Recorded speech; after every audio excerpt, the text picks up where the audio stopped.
Hello दोस्तों। तो कैसे हैं आप सब। नारायण वॉरियर में आप सभी का स्वागत है। आज आप सभी के लिए बहुत ही महत्वपूर्ण वीडियो लेके आया हूं।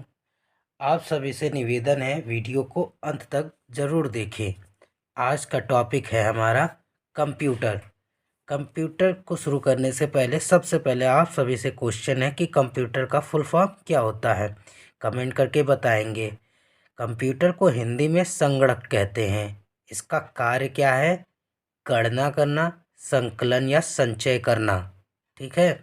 कंप्यूटर के आविष्कारक सबको पता होगा चार्ल्स बेबेज हैं। लेकिन ये क्या किसी को पता है कि कंप्यूटर के आविष्कार और विकास में सर्वाधिक योगदान किसने दिया? तो नाम आता है जॉन वॉन न्यूमैन का। ठीक है। अगर विकास में सर्वाधिक योगदान पूछे तो किसका नाम देना है? John von Neumann. अगला है विश्व का पहला यांत्रिक कंप्यूटर। अब देखो ऐसे पूछ लेगा कि विश्व का पहला यांत्रिक कंप्यूटर क्या है, तो अबेकस है। इससे ही यह पहला गणना करने वाला यंत्र भी बन जाता है। मतलब पहला यांत्रिक भी है और गणना करने वाला पहला यंत्र भी है। अगला है विश्व का पहला इलेक्ट्रॉनिक कंप्यूटर, जिसका नाम है इनिएक। क्या नाम है? इनिएक। इसका फुल फॉर्म होता है electronic numerical integrator and computer. अब देखो ये बना कहाँ पे था? यूनिवर्सिटी ऑफ पेंसिल्वेनिया, जो यूएसए में है। सन 1946 में बना। तो सबसे पहले पूछ लेते हैं कि आधुनिक कंप्यूटर कब बना? तो 1946 में बना। इसे ही आधुनिक कंप्यूटर कहते हैं, इन्हीं एक को। और इलेक्ट्रॉनिक कंप्यूटर भी इन्हीं एक को माना जाता है। और ये एक पॉइंट लिखा है कि यूएसए में सबसे ज़्यादा कंप्यूटर्स हैं। ठीक है। विश्व का पहला डिजिटल कंप्यूटर यूनिवेक, ये भी कहाँ का है? देखो यूएसए का है। ये भी यूएसए का है। इसका फुल फॉर्म क्या है? Universal automatic computer. आपको फुल फॉर्म पे भी ध्यान देना है। जैसे एक का क्या था? Electronic numerical integrator and computer. और यूनिवेक क्या था? Universal automatic computer.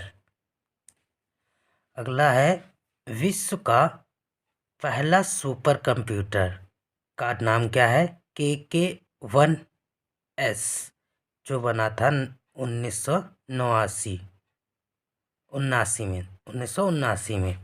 अब अगला क्वेश्चन है विश्व का सबसे तेज सुपर कंप्यूटर फोर्टिनर।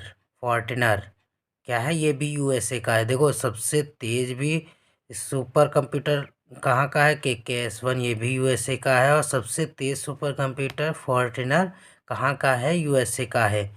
भारत में अब देख लेते हैं कि भारत का पहला कंप्यूटर किसे कहते हैं? टीफ्रैक को कहते हैं, जो जवाहरलाल नेहरू ने इसका नाम दिया था। ठीक है। इसका नाम, इस कंप्यूटर का नाम जवाहरलाल नेहरू ने दिया था। भारत में विकसित पहला कंप्यूटर कौन सा है? सिद्धार्थ है, जो बेंगलोर में कोलकाता के प्रधान डाकघर में लगाया गया था। मतलब ये कोलकाता के बेंगलुरु में प्रधान डाकघर में भी लगाया गया। तो पहला विकसित कंप्यूटर, भारत में पहला विकसित कंप्यूटर सिद्धार्थ है। भारत का पहला सुपर कंप्यूटर सबको पता होगा, परम है। भारत का सबसे तेज सुपर कंप्यूटर, इसी का अपडेटेड वर्जन परम सिद्ध है। ठीक है। भारत में कंप्यूटर के जनक, अभी देखो केवल कंप्यूटर के जनक आ जाए तो चार्ल्स बेबेज है, लेकिन भारत में कंप्यूटर के जनक आ जाए तो डॉक्टर विजय भाटकर है। भारत के सुपर कंप्यूटर के भी जनक इन्हें माना जाता है। मतलब अगर क्वेश्चन आ जाए भारत के सुपर कंप्यूटर के जनक कौन है, तो विजय भाटकर। और कंप्यूटर के जनक आ जाए तब भी विजय भाटकर है। प्रथम घरेलू कंप्यूटर, प्रथम घरेलू कंप्यूटर क्या है? Commodore VIC-20। भारत में नई कंप्यूटर नीति की घोषणा नवंबर 1984 में हुई। नई कंप्यूटर नीति की घोषणा नवंबर 1984 में की गई। अब देखो ये मोस्ट इम्पॉर्टेंट डेट है कि 2 दिसंबर को कंप्यूटर साक्षरता दिवस के रूप में मनाया जाता है। अगला पॉइंट है कंप्यूटर के प्रकार। कंप्यूटर को देखो 3 आधारों पे वर्गित किया गया है। जैसे पहला है अनुप्रयोग के आधार पे। अब अनुप्रयोग के आधार पे भी 3 है। कौन से है? एनालॉग कंप्यूटर, डिजिटल कंप्यूटर और हाइब्रिड कंप्यूटर। अब आप सोच रहे होंगे इससे क्वेश्चन कैसे बनेगा, तो ऐसे बनेगा कि अनुप्रयोग के आधार पे कंप्यूटर के कितने टाइप, कौन सा टाइप नहीं है। तो ये 3 दिया होगा और एक अलग से दिया होगा, उसमें आपको पता करना है। तो देखो, हाइब्रिड कंप्यूटर एनालॉग और डिजिटल कंप्यूटर का मिक्सचर होता है, ठीक है। उद्देश्य के आधार पर इस पे देखो कोई विशेष नहीं था, बस यही लिखा था सामान्य उद्देश्य के आधार पे, विशिष्ट उद्देश्य के आधार पे और यांत्रिक उद्देश्य के आधार पे विभिन्न विभिन्न कंप्यूटर बनते हैं। अब अगला क्या है? तकनीकी के आधार पर। तकनीकी के आधार पर देखो कितने हैं? 4 हैं। कौन सा है? Micro computer, mini computer, main frame computer और सुपर कंप्यूटर। तो याद करते हैं, micro computer, mini computer, main frame computer और सुपर कंप्यूटर। अगला है हार्डवेयर। अब देखो हार्डवेयर क्या होता है? कंप्यूटर और उससे संलग्न यंत्र, मतलब उससे जुड़े हुए यंत्र सारे क्या होते हैं? हार्डवेयर होते हैं। और इन्हें छू भी सकते हैं, नॉर्मल हम छू सकते हैं, एक ऐसा डेफिनेशन कह सकते हैं इसे, ठीक है। सॉफ्टवेयर क्या है? कंप्यूटर के संचालन के लिए निर्मित प्रोग्राम्स, मतलब जो कंप्यूटर को चलाते हैं, जो सॉफ्टवेयर एप्लीकेशंस आती हैं वो क्या होते हैं? सॉफ्टवेयर होते हैं। जैसे हार्डवेयर में एग्जांपल दिया है, all input output devices and machines लिखा है, मतलब मशीन मतलब और भी मशीनें जो होती हैं वो हार्डवेयर में आ जाती हैं। और इसमें सॉफ्टवेयर का एग्जांपल दिया है, ऑल एप्लीकेशंस। अब अगला पॉइंट है इनपुट डिवाइसेस। क्या है? Input devices. तो इनपुट डिवाइसेस किसे कहते हैं? जिनके माध्यम से हम अपना संदेश अंदर कंप्यूटर या किसी मशीन में निवेश करते हैं। सिंपल है, जब हम कोई चीज़ इंटर करते हैं वो कंप्यूटर के अंदर जाता है या मशीन के अंदर जाता है। ऐसी डिवाइसेस जिनसे हम मैसेज अंदर की ओर भेजते हैं उन्हें क्या कहते हैं? इनपुट डिवाइसेस कहते हैं। जैसे क्या है? कीबोर्ड है, माउस है, माइक है, प्रिंटर का स्कैनर। अब देखिए यहाँ पे क्या है? प्रिंटर का स्कैनर लिखा है, तो प्रिंटर का स्कैनर है, जॉयस्टिक है। और यहाँ पे देखो आउटपुट के परिभाषा क्या है? जिनके माध्यम से हमें कोई परिणाम मिलता है। जिनके माध्यम से हमें कोई परिणाम मिलता है, मतलब हमें कुछ ना कुछ मिले। जैसे स्पीकर से हमें आवाज़ मिलती है, मॉनिटर से हमें देखने को मिलता है, ठीक है। प्रिंटर से हमें प्रिंट आउट मिलता है, ठीक है। कंप्यूटर के कुछ अन्य भाग जैसे सीपीयू। सीपीयू का फुल फॉर्म है सेंट्रल प्रोसेसिंग यूनिट। इसे कंप्यूटर का मस्तिष्क भी कहते हैं। मॉनिटर, एक अच्छे मॉनिटर में 256 रंग आते हैं। देखो, अच्छा मॉनिटर में 256 रंग आते हैं, ठीक है। कंप्यूटर वायरस, यह मानव निर्मित एक इलेक्ट्रॉनिक कोड है जो कंप्यूटर और डाटा को प्रभावित करता है, मतलब कंप्यूटर को भी प्रभावित करता है और डाटा को भी प्रभावित करता है। प्रिंटर, ये कई प्रकार के होते हैं जैसे dot matrix, inkjet, bubble jet, laser jet printer. Laser jet printer जो होता है सबसे तेज़ माना जाता है, ठीक है। डॉट में डॉट डॉट करके आता है, इंकजेट में भी डॉट पॉइंट करके आता है, ठीक है। तो ये चीज़ें ध्यान रखनी है। आगे क्या है? रैम। रैम क्या होता है? रैंडम एक्सेस मेमोरी, ठीक है। ये क्या होती है? ये होती है वोलेटाइल मेमोरी। अब देखो वोलेटाइल क्या होता है और नॉन वोलेटाइल मैंने लिखा है कि रोम क्या है? नॉन वोलेटाइल है। रोम का फुल फॉर्म है रीड ओनली मेमोरी।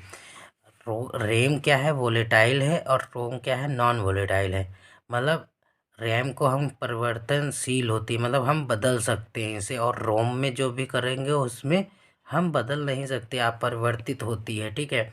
साथ में ये दोनों प्राइमरी मेमोरी भी होती हैं। साथ में ये दोनों कौन कौन सी? रैम और रोम क्या होती है? प्राइमरी मेमोरीज होती हैं, ठीक है। अगला क्या है हमारा?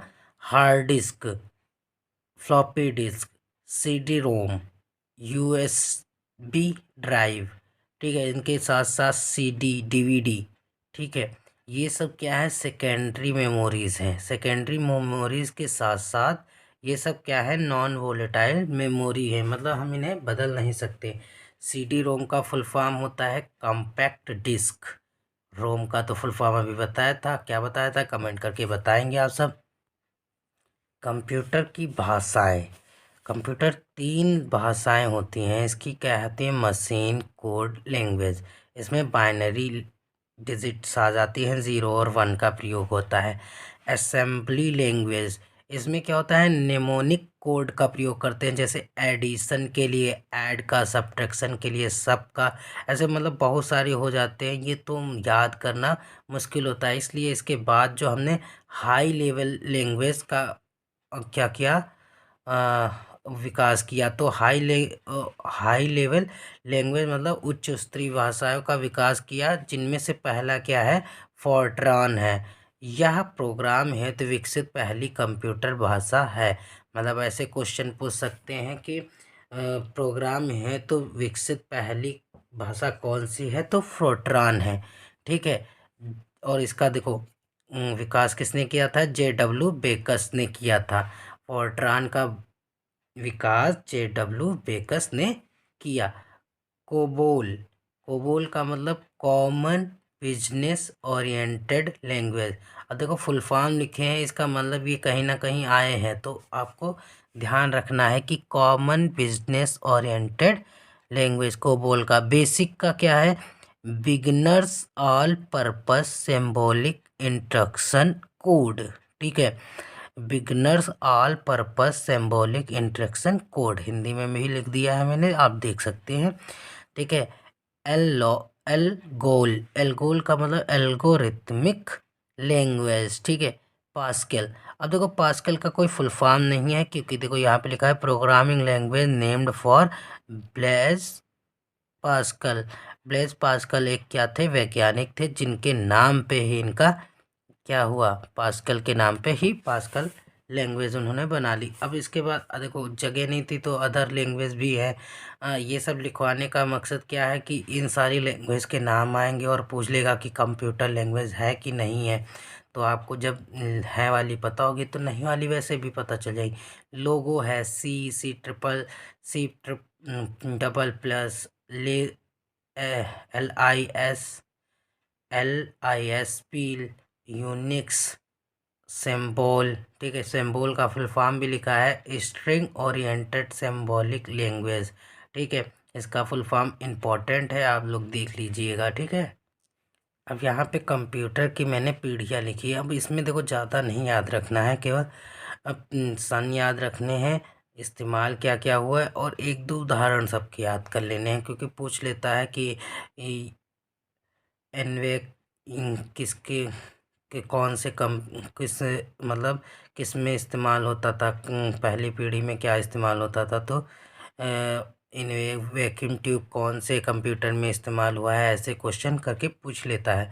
तो पहली प्रथम जनरेशन में कब शुरू हुई है, 1940 से 1956 तक चली है। ठीक है, 1940 से 1956 प्रथम जनरेशन चली है।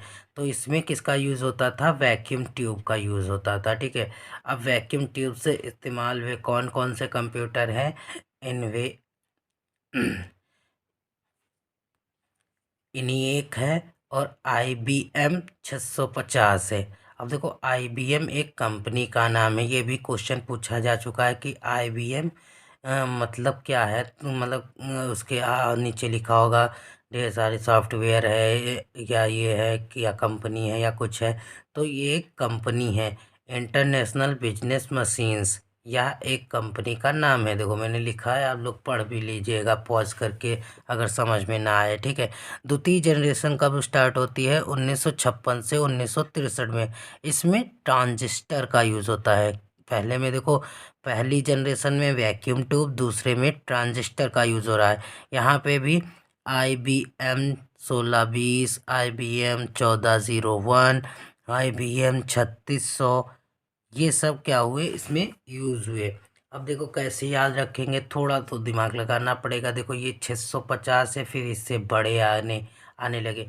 बस थोड़ा सा ध्यान रखना है कि तृतीय जनरेशन में, तीसरी जनरेशन में क्या हुआ है कि इसमें 600 से कम वाले आए हैं, जैसे IBM 360, IBM 370, PDP, Honeywell ETC ऐसे कंप्यूटर इसमें यूज़ हुए हैं। तो तृतीय जनरेशन कब से स्टार्ट होती है? 1964 से 1971 में, ठीक है। 1964 से 1971 तक इसमें इंटीग्रेटेड सर्किट का यूज़ हुआ है। पहले में वैक्यूम ट्यूब, दूसरे में ट्रांजिस्टर, तीसरे में इंटीग्रेटेड सर्किट।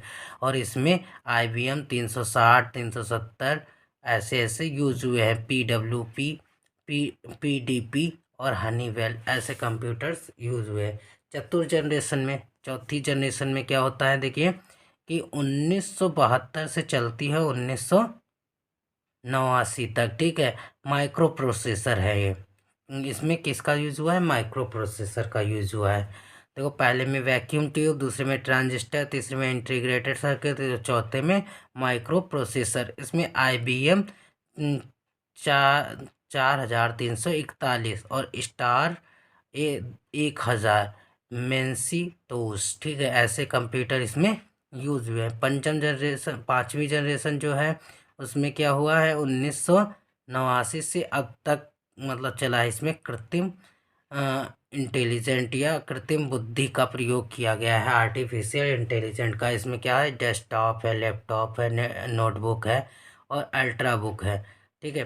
देखो यहाँ पे नोट करके मैंने एक चीज़ लिखी है, ये बहुत इम्पोर्टेंट है, ध्यान से। तीसरी पीढ़ी में पहली बार कैश मेमोरी का इस्तेमाल हुआ था। ये भी क्वेश्चन आप में आ चुका है कि कैश मेमोरी का इस्तेमाल किस जनरेशन में हुआ? तो तीसरी पीढ़ी में हुआ है।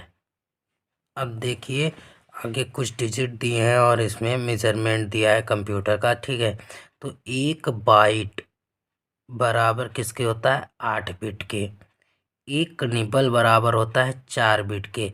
अब देखो क्वेश्चन क्या पूछेगा कि कंप्यूटर की सबसे छोटी इकाई क्या होती है? तो बिट होती है। बिट सबसे छोटी इकाई होती है।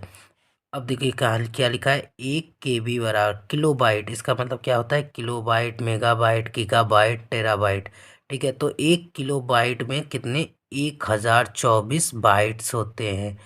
1 मेगाबाइट में कितने? 1024 किलोबाइट होते हैं।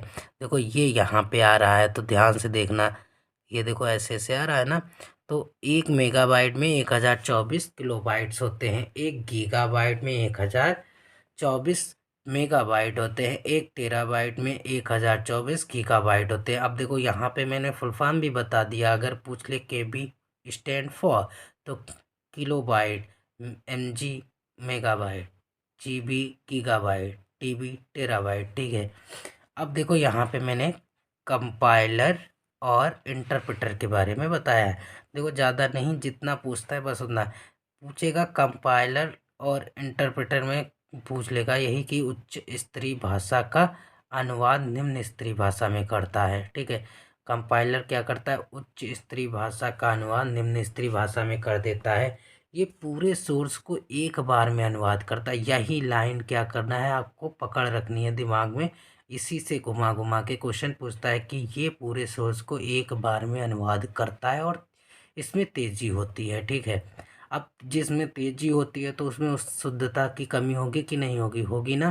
तो देखो इंटरप्रेटर क्या करता है? यह सोर्स की एक एक लाइन का अनुवाद करता है। यह धीमा है परंतु यह कंपाइलर की दृष्टि से शुद्धता से अनुवाद करता है। मतलब यहाँ पे शुद्धता ज़्यादा है, यहाँ पे तेज़ी है, यहाँ पे शुद्धता है। दोनों अपनी जगह पे काम बढ़िया करते हैं, ठीक है। पॉइंटिंग डिवाइसेस जिनसे हम पॉइंट करते हैं किसी चीज़ को। एरो कंप्यूटर पे देखा ही होगा ना। तो माउस से करते हैं, जॉयस्टिक से करते हैं, प्रकाशी पेन से करते हैं, ठीक है, प्रिंटर से करते हैं।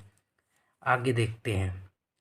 अब कुछ इम्पोर्टेंट बातें हैं वो देखते हैं। पहला क्या है? इंटरनेट कंप्यूटर नेटवर्क सबसे बड़ा है। इंटरनेट जो होता है कंप्यूटर नेटवर्क सबसे बड़ा होता है। इंटरनेट कंप्यूटर नेटवर्क सबसे बड़ा होता है। जैसे Yahoo, Google, MN MSN internet, Firefox, Chrome, ये सब क्या है? सर्च इंजन है। अब देखो आप लोगों से पूछ लेगा कि सर्च इंजन कौन कौन से हैं? तो याहू है, गूगल है, NSM MSN internet, Firefox, Chrome, ये सब सर्च इंजन है। इंटरनेट पर किसी चीज़ को सर्च करने में आर्क सबसे ज़्यादा मदद करता है। इसका विकास मैकगिल यूनिवर्सिटी ने किया। मतलब आर्क का आविष्कार या विकास कह लो तो मैकगिल यूनिवर्सिटी ने किया है। ये भी क्वेश्चन पूछा जा चुका है कि आर्क का विकास किसने किया, तो मैकगिल यूनिवर्सिटी ने किया है। ठीक है। जब किसी नेटवर्क का इंटरनेट किसी धारक या अन्य नेटवर्क से जुड़ता है तो उसे गेटवे कहते हैं। मतलब एक इंटरनेट दूसरे इंटरनेट से जुड़ता है, ऐसे समझ लो। एक नेटवर्क से दूसरा नेटवर्क जब जुड़ता है तो क्या कहलाता है, गेटवे कहलाता है। मॉडेम क्या होता है, कंप्यूटर को आपस में जोड़ने का कार्य करता है। मॉडेम क्या करता है, कंप्यूटर को जोड़ने का काम करता है। कंप्यूटर अशुद्धियों को बग कहते हैं। जैसे आप लोगों ने सुना होगा ना, बग हो गया, कंप्यूटर में बग आ गया है, तो कंप्यूटर अशुद्धियों को ही बग कहते हैं। अब देखो ये लाइन बहुत इंपॉर्टेंट है, ध्यान से समझना। Y2K और इसी को दूसरा नाम है ईयर 2000 क्राइसिस से कंप्यूटर की समस्याएं मतलब ये क्या है। जैसे पूछ लेगा कि ईयर 2000 क्राइसिस क्या है, तो ये कंप्यूटर की समस्याएं हैं। क्या है, समस्याएं हैं। Y2K में मिलियन बग होते हैं। मतलब एक बार ये आ जाएगा तुम्हारे में तो कितने बग्स हो जाएंगे, मिलियन बग्स हो जाते हैं। ठीक है।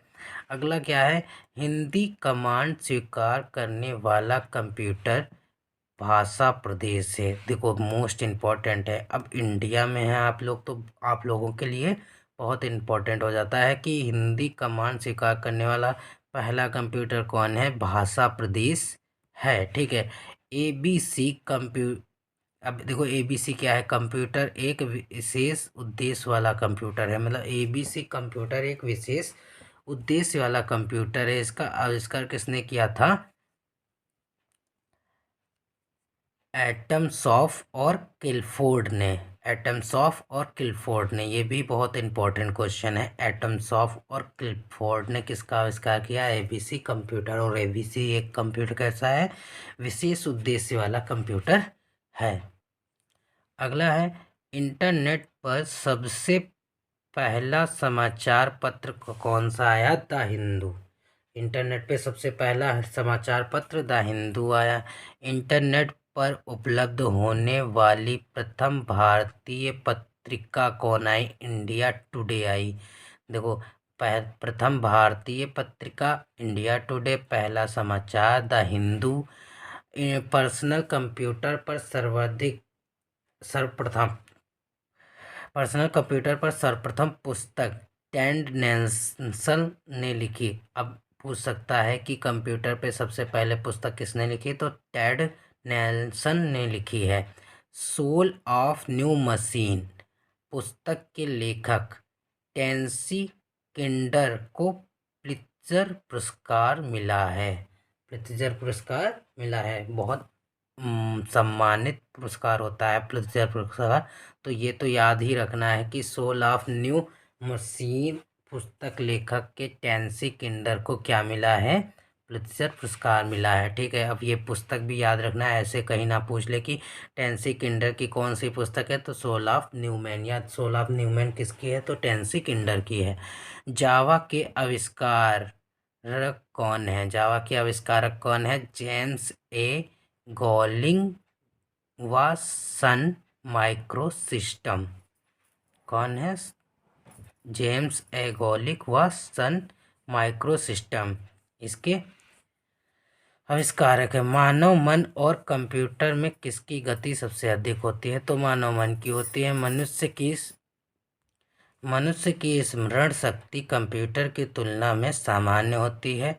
कंप्यूटर की बुद्धि कैसी होती है, कृत्रिम होती है। अभी देखो लास्ट में हम लोगों ने पढ़ा था कृत्रिम बुद्धि ही लास्ट वाले में यूज हो रही थी, आर्टिफिशियल इंटेलिजेंस। ठीक है। आखिरी जनरेशन, पांचवी जनरेशन में कंप्यूटर की कृत्रिम बुद्धि होती है। ठीक है। अब कुछ इम्पोर्टेंट फुल फॉर्म्स हैं जो आप देखेंगे। अब देखो पहला क्या है, ALU अर्थमेटिक लॉजिकल यूनिट। दूसरा क्या है, डॉस, डिस्क ऑपरेटिंग सिस्टम। अब आप लोगों को कंपेंड करके बताना है कि पीसी डॉस का फुल फॉर्म क्या होगा। डॉस का देखो क्या है, डिस्क ऑपरेटिंग सिस्टम, और आपको बताना है पीसी डॉस का फुल फॉर्म। कमेंट करके ज़रूर बताना। DTS, desktop system. E commerce और ईमेल में ई का मतलब इलेक्ट्रॉनिक होता है, तो इसका फुल फॉर्म क्या हो जाएगा, इलेक्ट्रॉनिक कॉमर्स, इलेक्ट्रॉनिक मेल। फॉरट्रॉन का मतलब क्या है, फॉर्मूला ट्रांसलेशन। फैक्स का मतलब for away xerox, for away xerox, fax का मतलब। HTML, high text markup language. IC का फुल फॉर्म क्या होता है, इंटीग्रेटेड सर्किट। HLL का मतलब क्या है, हाई लेवल लैंग्वेज। LLL का मतलब लो लेवल लैंग्वेज। MICR का मतलब magnetic ink character reader, magnetic ink character reader. ठीक है, अगला देखते हैं। अगला क्या है, MIPS। पर क्या है, MIPS, मिलियंस ऑफ इंस्ट्रक्शंस पर second, millions of instructions per year. दूसरा क्या है, MOPS, millions of operations per year, millions of operations per year. देखो उसमें क्या था, आई था, तो इंस्ट्रक्शंस इसमें ओ है, तो ऑपरेशंस। एम मोडेम, मोडेम का मतलब क्या है, मो से है मॉड्यूलेटर, और डी से है डीमॉड्यूलेटर। वीडीयू, वीडीयू का मतलब विजुअल डिस्प्ले यूनिट, वीडीयू का मतलब विजुअल डिस्प्ले यूनिट। और VLSI, very large scale integration. USST, unstructured supplementary service, unstructured supplementary service data. ठीक है। LCD का फुल फॉर्म क्या है, लिक्विड क्रिस्टल डिस्प्ले। CRT का मतलब क्या है, कैथोड रेज ट्यूब। अब अगला आप लोगों को ये सब कमेंट करके बताना है कि USB, LAN लैन, USB, URL, LCD, लेन, वैन, पेन, रैम, रोम, CPU, HTTP, प्रोम, WWW, CU, ALU। और देखो ये एक चीज़ है, WWW का आविष्कार किसने किया है, टिम बर्नर्स ली ने किया है, टिम बर्नर्स ली। बहुत इम्पोर्टेंट है, ये भी देख लेना। इन सब के आप लोग कमेंट करके बताएंगे फुल फॉर्म, पूरे पूरे सारे सारे। ठीक है, देख के बताएं, या आते हो तो उससे भी बताएं, ताकि आप लोगों को याद रहे। अगर वीडियो अच्छी लगी हो तो लाइक करें, शेयर करें, सब्सक्राइब करें। ठीक है, थैंक यू।